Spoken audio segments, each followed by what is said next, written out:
Cuban shirt by Evelyn McCreary Oxnard.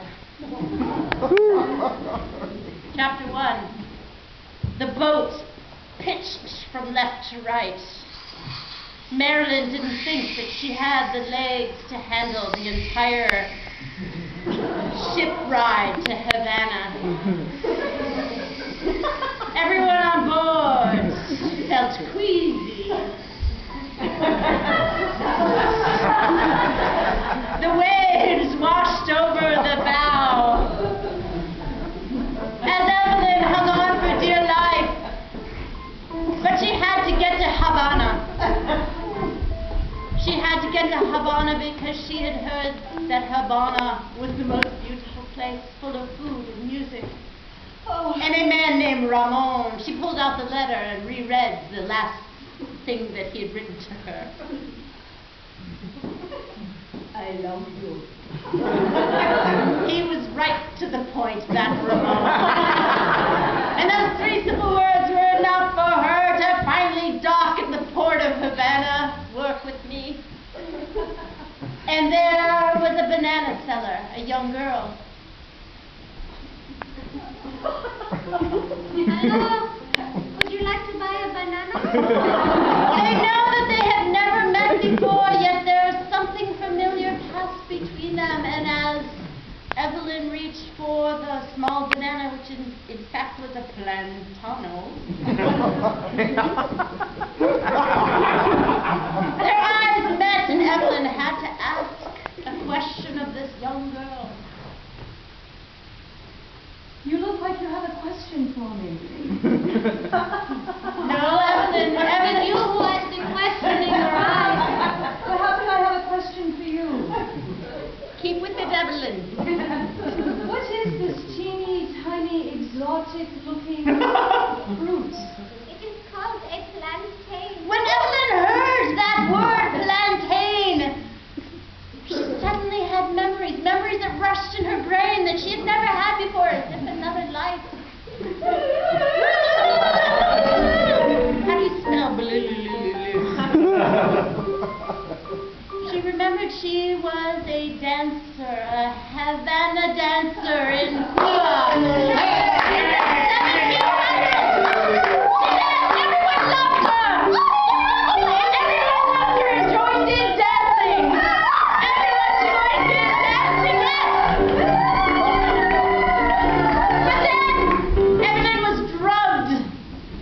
And sold into slavery. All right, we got one. I'll buy her. Hey, come with me. She was sold to a very strange woman from the Bronx.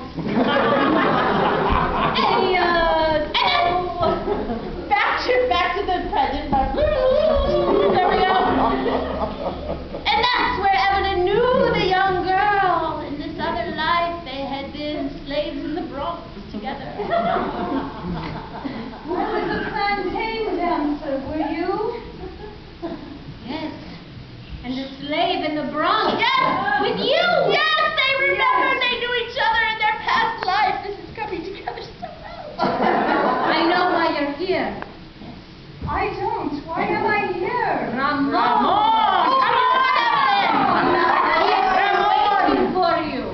He told me to escort you and to give you this tiny plantain, and when he saw the woman holding the tiny plantain, he would know that you were you and not someone else. That's a lot of exposition, but let's get on. So Evelyn wandered the streets of Havana, Ramon! yelling, Ramon! Ramon, where are you? And then, he appeared. With a puff of tiny smoke. Ramon, This is my name. you look better than your letter. I mean, the way I imagined you in your letter, you look even better. Evelyn? Yes. Did you know it was me by my tiny plantain? I did. So, he peeled the tiny plantain because he was hungry and for no other reason. So there were children. The tiny girl slipped and fell on the tiny plantain. I should warn you, you should be careful.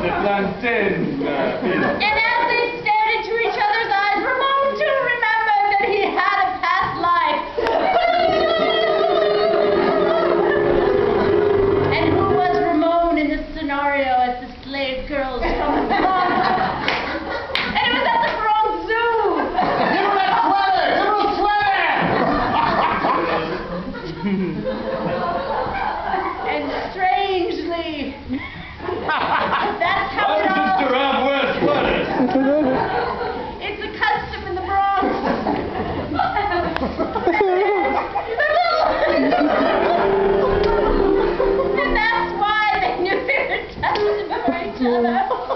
Ramon, I know what it is about you, aside from the tiny plantains. Your shirt, it reeks of Cuba. What Cuba, Mr. Ramon?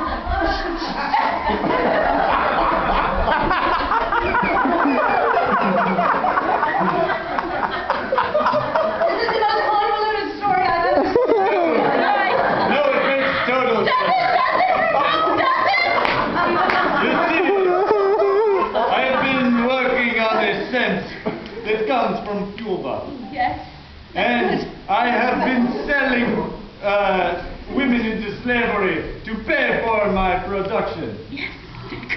Wow. The other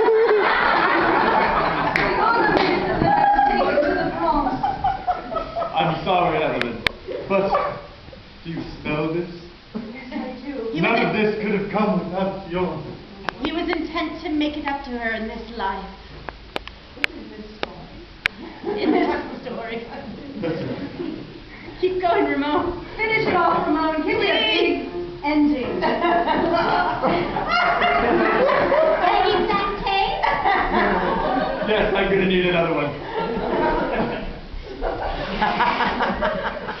Evelyn, I know that I've wasted too much of your time. I want the And rest of everybody. your life to be led in some sort of happiness-free marriage.